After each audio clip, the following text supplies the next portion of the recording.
श्री शिवाय नमस्तुभ्यम दोस्तों। आज पूज्य गुरुजी की ऑनलाइन कथा में कई लोगों ने प्रश्न किए कि मुख्य द्वार पर जल छिड़कने का सही समय क्या होता है और सही विधि क्या होती है। किस समय हमें जल छिड़कना चाहिए? अपने मुख्य द्वार पर? क्या मुख्य द्वार पर जल छिड़कने के लिए स्नान करना आवश्यक है या बिना स्नान किए भी मुख्य द्वार पर जल का छिड़काव किया जा सकता है? झाड़ू लगाने से पहले या फिर झाड़ू लगाने के बाद जल छिड़कना चाहिए? और एक और प्रश्न आया है कि क्या पीरियड्स में हम अपने घर के मुख्य द्वार पर जल का छिड़काव कर सकते हैं या मुख्य द्वार पर दीपदान कर सकते हैं? और जल से ही जुड़ा हुआ एक और प्रश्न पूज्य गुरुदेव से भक्तों ने किया कि मंदिर में जो प्रतिदिन हम एक लोटा जल रखते हैं, उस जल का हमें क्या करना चाहिए? किस प्रकार प्रयोग करना चाहिए? क्या हम उसे खाने में प्रयोग कर सकते हैं या फिर हम किसी पौधे में डाल सकते हैं? उस जल का उपयोग किस प्रकार से होना चाहिए? और मुख्य द्वार पर जल छिड़कने से संबंधित एक और प्रश्न आया कि कई ऐसे लोग हैं जो कि फ्लैट में रहते हैं, कुछ ऐसे लोग हैं जो कि किराए के मकान में रहते हैं, एक ही कमरे में रहते हैं, तो उन्हें अपने घर पर मुख्य द्वार पर दीपदान किस प्रकार से करना चाहिए? जल कहाँ छिड़कना चाहिए? मतलब वह किस जगह को मुख्य द्वार मानकर वहां पर मुख्य द्वार से जुड़े हुए उपाय करें। तो आज की यह पूरी ही वीडियो बहुत ही खास होने वाली है, इसलिए वीडियो को पूरा जरूर देखिए। और अगर आपको आज की वीडियो अच्छी लगे तो इसे लाइक भी जरूर जरूर कीजिए, क्योंकि आपके लाइक्स, आपके कमेंट्स ही मेरे लिए एकमात्र जरिया है जिनसे मुझे पता चलता है कि आपको यह वीडियो अच्छी लगती है और आपके लिए यह वीडियो उपयोगी है। तो अगर वीडियो अच्छी लगती है तो लाइक तो जरूर ही किया करें। इसके साथ ही कमेंट बॉक्स में ओम नमः शिवाय या हर हर महादेव जरूर लिखें। इससे आपको सकारात्मक ऊर्जा की प्राप्ति होती है। और अगर आपका कोई भी सुझाव हो, कोई भी प्रश्न हो या फिर कोई भी विशेष वीडियो देखना चाहते हैं तो उसके लिए भी कमेंट बॉक्स में जरूर लिखें। चैनल पर पहली बार आए हैं, अगर अभी तक आपने चैनल को सब्सक्राइब नहीं किया है तो चैनल को सब्सक्राइब जरूर कर लीजिए। तो चलिए दोस्तों, जानते हैं कि मुख्य द्वार पर जल छिड़कने का सही समय क्या होता है और सही विधि क्या होती है। तो देखिए, अगर आप मुख्य द्वार पर जल छिड़कते हैं तो आपको ध्यान रखना है कि जल आप एक दिन पहले ही, मतलब रात को सोने से पहले एक पात्र में, कोई भी आप पात्र ले सकते हैं। जैसे कि आप एक तांबे का भी पात्र ले सकते हैं, तांबे का ना हो तो आप पीतल का ले सकते हैं, स्टील का ले सकते हैं, चांदी का ले सकते हैं, जो भी पात्र आपके पास उपलब्ध हो। एक लोटे में थोड़ा सा गंगा जल डाल दीजिए और उसके ऊपर शुद्ध जल भर दीजिए। और हां, गंगा जल ना हो तो भी परेशान होने की आवश्यकता नहीं है। सिर्फ शुद्ध जल से भी आप पात्र को भर सकते हैं और उस जल से भरे पात्र को अपने घर की रसोई में रख दीजिए। अब जैसे कि आप अगले दिन सुबह उठकर इस जल का छिड़काव अपने घर के मुख्य द्वार पर करेंगे। अब बहुत से भक्तों ने गुरुजी की कथा के दौरान पूछा कि क्या हम स्नान से पहले यह जल छिड़क सकते हैं या फिर स्नान करना आवश्यक है? देखिए, मुख्य द्वार पर जो सुबह सवेरे सबसे पहले जल छिड़का जाता है, जैसे कि जो रसोई में रखा हुआ जल होता है, यह एक तरीके से उपाय के तौर पर किया जाता है। घर में किसी भी प्रकार की परेशानी हो, किसी भी प्रकार की दुख दरिद्रता हो, गरीबी हो या फिर कलह क्लेश बहुत अधिक रहता है, मतलब किसी भी प्रकार की नकारात्मक ऊर्जा से आप परेशान हैं, बहुत समय से परेशानियों में ही घिरे हुए हैं, तो ऐसे में घर की रसोई में जल रखा जाता है और यही जल घर के मुख्य द्वार पर सुबह उठकर छिड़का जाता है। इस जल के छिड़काव से आपके घर की कोई भी परेशानी हो, बहुत शीघ्र समाप्त हो जाती है। इस उपाय को करने से आपके घर में सुख समृद्धि भी आती है, कलह क्लेश से भी मुक्ति मिलती है, बीमारियों से भी मुक्ति मिलती है। मतलब देखिए, किसी भी प्रकार की मानसिक परेशानी हो, शारीरिक परेशानी हो, आर्थिक तंगी हो या आपके घर में कोई वास्तु दोष हो, किसी भी प्रकार का ग्रह दोष हो। जैसे कि कई बार ऐसा होता है कि कई लोगों के ऊपर कई प्रकार के बुरे ग्रह दोषों का प्रभाव होता है, जिसकी वजह से घर में परेशानियां हमेशा बनी रहती हैं। तो गृह दोषों के प्रभाव से भी आपको मुक्ति मिलती है। वास्तु दोष और पितृदोष भी समाप्त होता है। इसके साथ ही जैसे कि बहुत से लोगों के प्रश्न होते हैं कि उनके ऊपर किसी ने कुछ कर करा दिया है। उनके परिवार में किसी भी प्रकार की पहले कोई परेशानी नहीं थी, लेकिन अभी कुछ समय से परेशानियां लगातार आती ही जा रही हैं और कोई रास्ता नहीं मिल रहा परेशानी से निकलने का।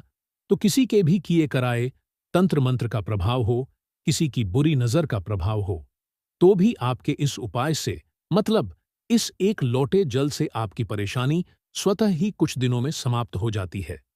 तो यह घर की सभी परेशानियों से मुक्ति पाने का रामबाण और सबसे सरल, सबसे आसान उपाय होता है, जो शिव पुराण, विष्णु पुराण और लिंग पुराण में वर्णित है। तो आप अपने घर की रसोई में एक लोटा जल रखिए, रात में भरकर और प्रातःकाल जल्दी उठकर उसी जल से अपने घर के मुख्य द्वार पर छिड़काव कीजिए। अब जैसे कि बहुत से लोगों के प्रश्न आते हैं कि यह जल हमें किस समय अपने घर के मुख्य द्वार पर छिड़कना चाहिए, तो देखिए, सुबह सूर्योदय होने से पहले इस जल का छिड़काव आपके घर के मुख्य द्वार पर हो जाना चाहिए। अब चाहे इसके बाद आप शुद्ध जल से, मतलब किसी भी दूसरे जल से अपने घर के मुख्य द्वार को धोते हैं, तो बाद में भी धो सकते हैं, कोई समस्या नहीं है। लेकिन इस जल का छिड़काव घर के मुख्य द्वार पर सूर्योदय होने से पहले पहले हो जाना चाहिए। और अब जैसे आपका अगला प्रश्न है कि क्या हमें स्नान करके इस जल का छिड़काव अपने घर के मुख्य द्वार पर करेंगे। अब बहुत से भक्तों ने गुरुजी की कथा के दौरान पूछा कि क्या हम स्नान से पहले यह जल छिड़क सकते हैं या फिर स्नान करना आवश्यक है। देखिए, मुख्य द्वार पर जो सुबह सवेरे सबसे पहले जल छिड़का जाता है, जैसे कि जो रसोई में रखा हुआ जल होता है, यह एक तरीके से उपाय के तौर पर किया जाता है। घर में किसी भी प्रकार की परेशानी हो, किसी भी प्रकार की दुख दरिद्रता हो, गरीबी हो या फिर कलह क्लेश बहुत अधिक रहता है, मतलब किसी भी प्रकार की नकारात्मक ऊर्जा से आप परेशान हैं, बहुत समय से परेशानियों में ही घिरे हुए हैं, तो ऐसे में घर की रसोई में जल रखा जाता है और यही जल घर के मुख्य द्वार पर सुबह उठकर छिड़का जाता है। इस जल के छिड़काव से आपके घर की कोई भी परेशानी हो, बहुत शीघ्र समाप्त हो जाती है। इस उपाय को करने से आपके घर में सुख समृद्धि भी आती है, कलह क्लेश से भी मुक्ति मिलती है, बीमारियों से भी मुक्ति मिलती है। मतलब देखिए, किसी भी प्रकार की मानसिक परेशानी हो, शारीरिक परेशानी हो, आर्थिक तंगी हो या आपके घर में कोई वास्तु दोष हो, किसी भी प्रकार का ग्रह दोष हो। जैसे कि कई बार ऐसा होता है कि कई लोगों के ऊपर कई प्रकार के बुरे ग्रह दोषों का प्रभाव होता है, जिसकी वजह से घर में परेशानियां हमेशा बनी रहती हैं। तो ग्रह दोषों के प्रभाव से भी आपको मुक्ति मिलती है। वास्तु दोष और पितृदोष भी समाप्त होता है। इसके साथ ही जैसे कि बहुत से लोगों के प्रश्न होते हैं कि उनके ऊपर किसी ने कुछ कर करा दिया है। उनके परिवार में किसी भी प्रकार की पहले कोई परेशानी नहीं थी, लेकिन अभी कुछ समय से परेशानियां लगातार आती ही जा रही हैं और कोई रास्ता नहीं मिल रहा परेशानी से निकलने का। तो किसी के भी किए कराए तंत्र मंत्र का प्रभाव हो, किसी की बुरी नजर का प्रभाव हो, तो भी आपके इस उपाय से, मतलब इस एक लौटे जल से, आपकी परेशानी स्वतः ही कुछ दिनों में समाप्त हो जाती है।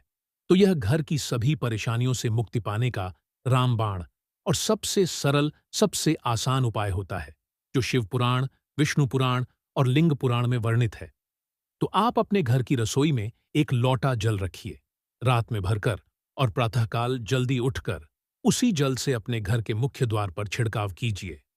अब जैसे कि बहुत से लोगों के प्रश्न आते हैं कि यह जल हमें किस समय अपने घर के मुख्य द्वार पर छिड़कना चाहिए, तो देखिए, सुबह सूर्योदय होने से पहले इस जल का छिड़काव आपके घर के मुख्य द्वार पर हो जाना चाहिए। अब चाहे इसके बाद आप शुद्ध जल से, मतलब किसी भी दूसरे जल से अपने घर के मुख्य द्वार को धोते हैं, तो बाद में भी धो सकते हैं, कोई समस्या नहीं है। लेकिन इस जल का छिड़काव घर के मुख्य द्वार पर सूर्योदय होने से पहले पहले हो जाना चाहिए। और अब जैसे आपका अगला प्रश्न है कि क्या हमें स्नान करके इस जल का छिड़काव अपने घर के मुख्य द्वार पर करना चाहिए या फिर बिना स्नान किए भी कर सकते हैं। देखिए, ये जो हम जल छिड़कते हैं, मतलब ये एक उपाय होता है, तो इसे हम स्नान करने के बाद नहीं करते हैं। सुबह जल्दी उठते हैं और उठकर सबसे पहले घर की रसोई में जाएंगे, उसके बाद उस जल को लेकर आप घर के मुख्य द्वार पर जाएंगे। मुख्य द्वार खोलकर मतलब मेन गेट खोल दीजिए और उसके बाद मुख्य द्वार पर इसी जल का छींटा दीजिए, छिड़काव कर दीजिए और जल का छिड़काव करते समय अपने पितरों का ध्यान कीजिए, माँ लक्ष्मी का ध्यान कीजिए, क्योंकि कहा जाता है कि सुबह सुबह माँ लक्ष्मी प्रत्येक द्वार पर आती है, सबके द्वार पर आती हैं, जिनके भी द्वार खुले होते हैं, जिनके घर में जल का छिड़काव मुख्य द्वार पर हुआ रहता है, उसके घर में वह प्रवेश कर जाती है। तो माँ लक्ष्मी का अपने मन में ध्यान कीजिए और एक तरह से प्रार्थना कीजिए कि हे माँ लक्ष्मी, आप मेरे घर में प्रवेश करें, मैं आपका स्वागत करने के लिए तैयार हूं।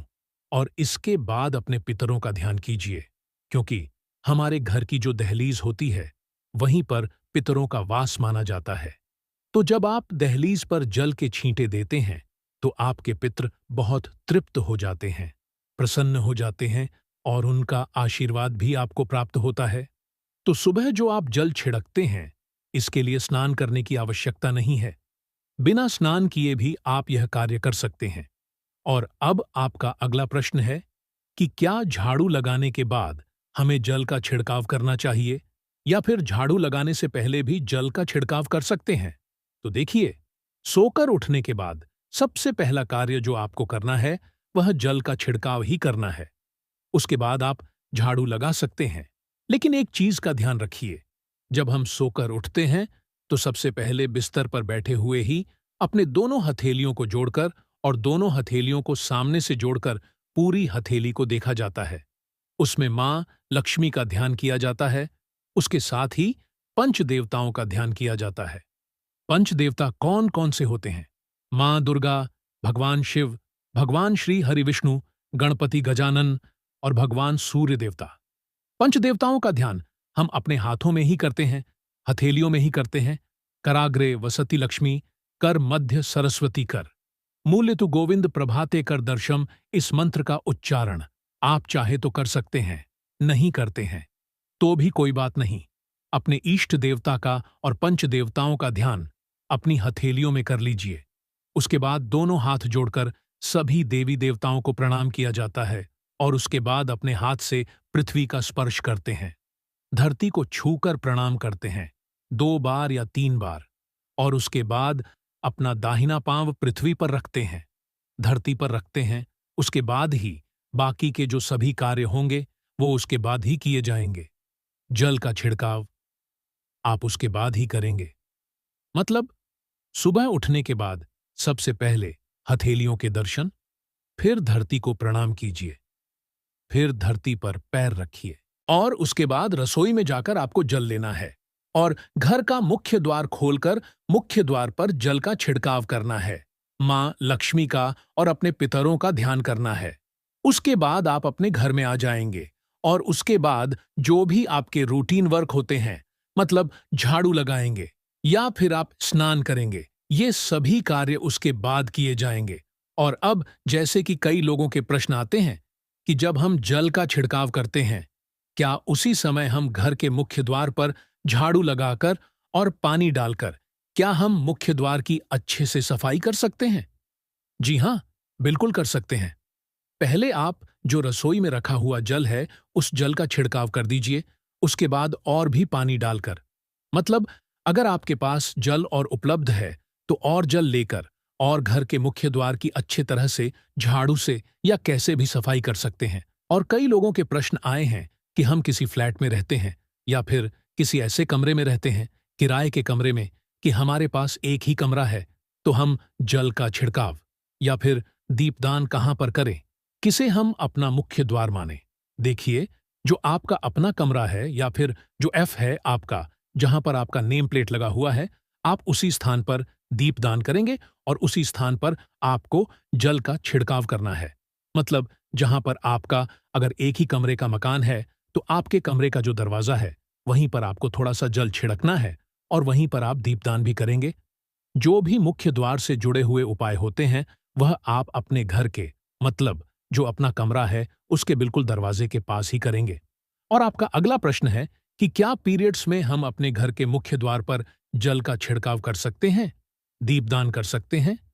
देखिए, जल का छिड़काव करने के लिए पीरियड्स हो या ना हो, उससे कोई फर्क नहीं पड़ता। आप जल का छिड़काव कर सकते हैं।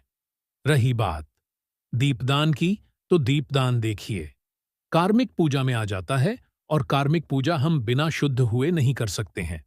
मतलब पीरियड समाप्त होने के बाद ही आप कर सकते हैं। बाकी जल का छिड़काव आप कभी भी कर सकते हैं, पीरियड्स में भी कर सकते हैं, कोई समस्या नहीं है।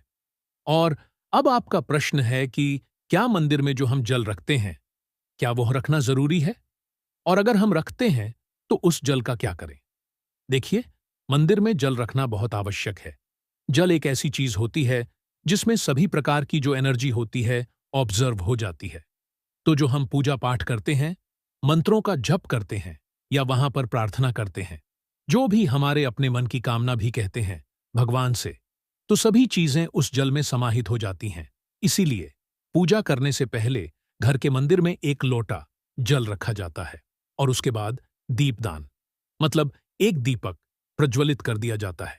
यह अग्नि और जल का एक तरह से बैलेंस भी हो जाता है, और इसलिए शास्त्रों के अनुसार घर के मंदिर में एक लोटा जल भी हमेशा होना चाहिए, और दीपक भी प्रज्वलित करना चाहिए। तो अब इस जल का करना क्या चाहिए? देखिए, जब हम जल रखते हैं, सुबह की पूजा में रखते हैं, मतलब सुबह जो हम पूजा करते हैं, प्रातःकालीन पूजा, उस समय जल रखा जाता है, और वह जल हम अगले दिन उठाते हैं। मतलब जब आप अगले दिन पूजा करने जाते हैं, स्नान इत्यादि करने के बाद, तो आप उस जल को उठाते हैं। सबसे पहले तो उस जल का प्रयोग सुन लीजिए। आप अपने घर के सारे कमरों में, मतलब पूरे घर में उस जल का छिड़काव करते हैं।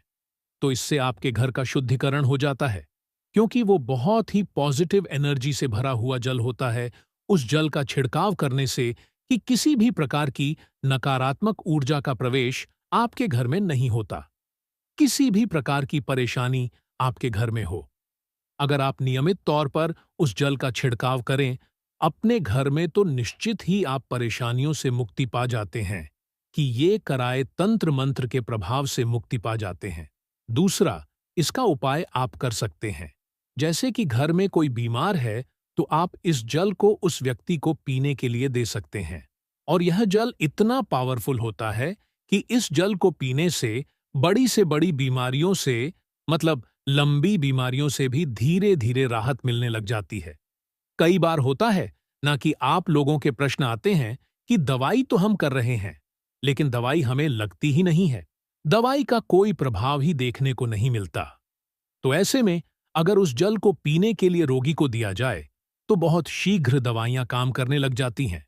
और जैसे कि परिवार में अगर बहुत अधिक कलह क्लेश रहता है, हमेशा आपस में सामंजस्य बनता ही नहीं है, आपस में हर बात पे मतभेद होता है, तो परिवार के सभी सदस्य इस जल में से अगर थोड़ा थोड़ा पीते हैं, तो धीरे धीरे विचारों में परिवर्तन आने लग जाता है। सकारात्मक विचार सभी के होने लग जाते हैं, और आपस में समन्वय होने लग जाता है।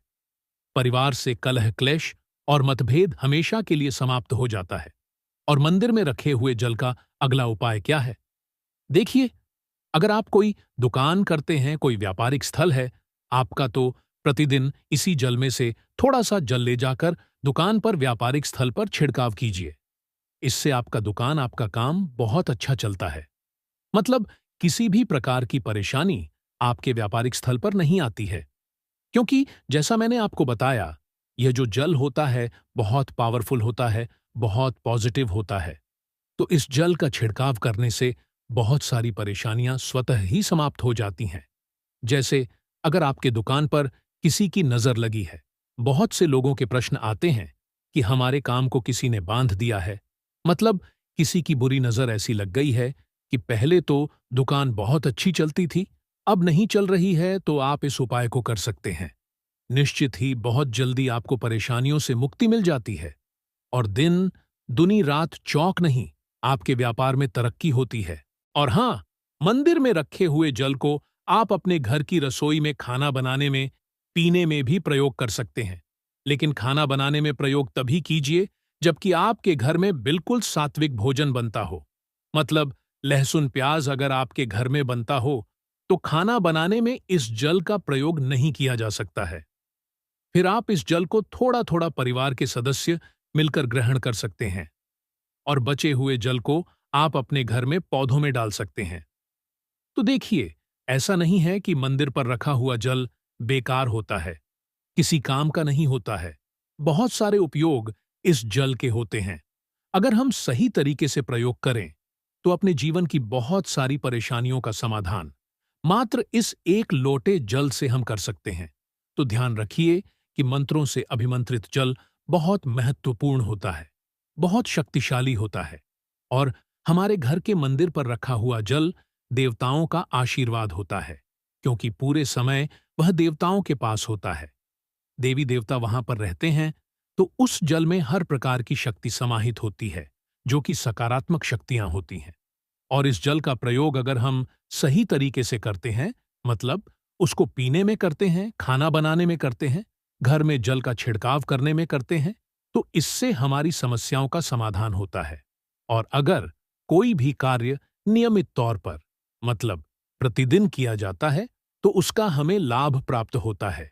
कभी कभी करेंगे तो निश्चित ही आपको उतना लाभ दिखाई नहीं देगा, लेकिन अगर आप नियम बना लेंगे कि हर रोज उसी जल से घर में छिड़काव करना है, घर में प्रत्येक व्यक्ति को थोड़ा थोड़ा पीने के लिए देना है, बचे हुए जल को पौधों में डाल दीजिए, दुकान पर छिड़क दीजिए, अपने घर के व्यापारिक स्थल पर छिड़काव कीजिए, बच्चों की बुक शेल्फ में, अपने घर की तिजोरी में, हर जगह इस जल का छिड़काव कीजिए और नियमित तौर पर कीजिए। चमत्कार आपको निश्चित ही देखने को मिलेगा। इसी प्रकार से जो रसोई में रखा हुआ जल होता है, उसका छिड़काव अपने घर के मुख्य द्वार पर कीजिए, तो इसका भी आपको लाभ बहुत ही शीघ्र दिखाई देगा। लेकिन इसे अपने रूटीन में शामिल करना होगा, प्रतिदिन नियम से यह कार्य करना होगा, तभी आपको लाभ देखने को मिलेगा। और हाँ, कई लोगों के प्रश्न आते हैं कि मंदिर पर जो रखा हुआ जल होता है, वह जब हम अगले दिन उठाते हैं तो उसमें कई बार कुछ चीजें पड़ जाती हैं, कोई कीड़े मकोड़े पड़ जाते हैं, क्योंकि खुला होता है। तो क्या हम उसे ढक सकते हैं? जी हाँ, बिल्कुल ढक सकते हैं। जब आप पूजा करते हैं सुबह के समय, तो जब तक पूजा कर रहे हैं, जब तक मंत्रोच्चारण कर रहे हैं, तब तक जल खुला रखिए। और उसके बाद जैसे कि आप पूजा पर से उठते हैं, तो उससे पहले जल को किसी भी प्लेट से या कटोरी से ढक दीजिए। फिर जब आप अगले दिन उस जल को उठाएंगे तो बिल्कुल शुद्ध और साफ सुथरा जल आपको मिलेगा, और उस जल का प्रयोग आप अपने किसी भी कार्य में कर सकते हैं। तो दोस्तों, यह है आज की वीडियो। उम्मीद है आपके सभी प्रश्नों के उत्तर इस वीडियो में मिल गए होंगे। इसके अलावा भी अगर आपका कोई प्रश्न हो तो कमेंट बॉक्स में लिख सकते हैं।